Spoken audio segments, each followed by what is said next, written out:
Hey everyone, welcome back to CIPP GDPR Guide. Ever wondered if the GDPR applies to you or your business? It's not just for companies in Europe.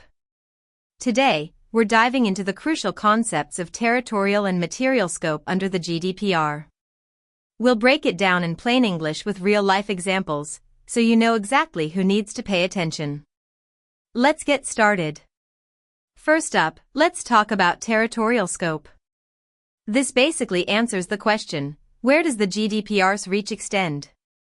The most straightforward part is that the GDPR applies to organizations established in the EA, regardless of whether the actual data processing takes place in the EA or not. Think of a company with its headquarters in Germany processing data of customers worldwide. GDPR applies. First, if the organization is based in the EU. The GDPR applies when a business or organization, controller or processor, is established within the European Union, no matter where the actual data processing happens. Example: a French e-commerce company uses a server in the US to store customer data. Even though the data is stored outside the EU, GDPR still applies because the business is based in France. Second, if the organization is outside the EU but deals with people in the EU. The GDPR also applies to companies not based in the EU if they offer goods or services to people in the EU, even if it's free. Or track and monitor the behavior of people in the EU, like online activity, profiling, etc. For example, offering goods/services. A US-based language learning app lets users in Germany sign up and use its services, even without payment. Since it targets EU users, GDPR applies. For example, monitoring behavior. A Canadian website uses cookies and analytics tools to track how people in Spain and Italy browse their pages and shop online. This counts as behavior monitoring, so GDPR applies. Third, if public international law makes EU rules applicable. Even if a company is located outside the EU, the GDPR applies if EU law applies in that area through international agreements or treaties.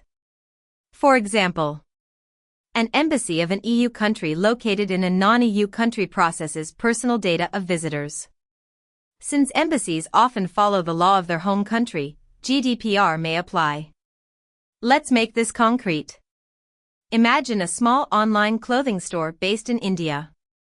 They ship their products worldwide, including to customers in France and Italy. Their website also uses cookies to track visitor behavior for analytics and personalized recommendations.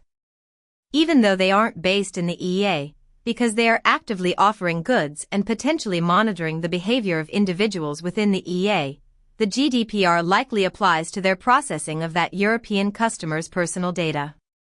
Now, let's shift gears to material scope. This defines what kind of data and processing activities fall under the GDPR's jurisdiction. The material scope tells us what kind of data and processing activities fall under GDPR. When personal data is processed using automated systems, like computers and software. When personal data is part of a structured filing system, even if processed manually.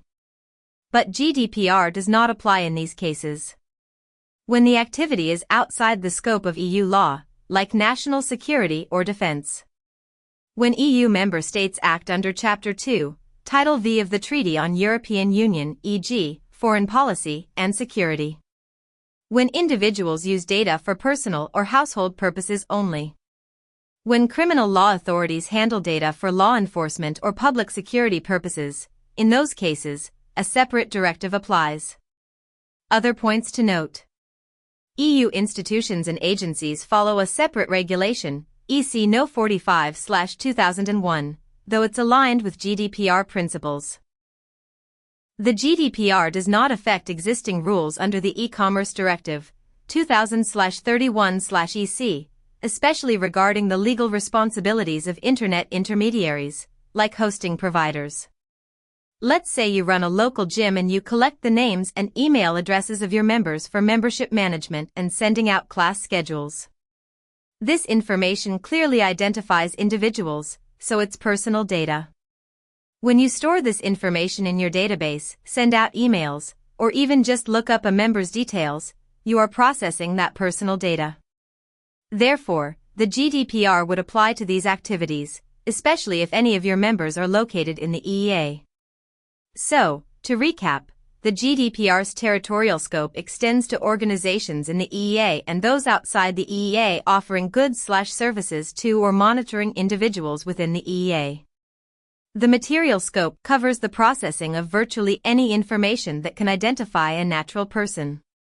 Territorial or material. GDPR doesn't leave much room to hide. If you collect, store, or analyze personal data in the digital age, this law probably applies to you. Understanding these scopes is the first step in GDPR compliance. If you think the GDPR might apply to you, make sure to do further research or consult with a legal professional. What are your thoughts on the GDPR's reach? Let me know in the comments below. Don't forget to like this video and subscribe for more data privacy insights. Thanks for watching. Follow and subscribe to CIPP GDPR Guide for more simplified GDPR videos.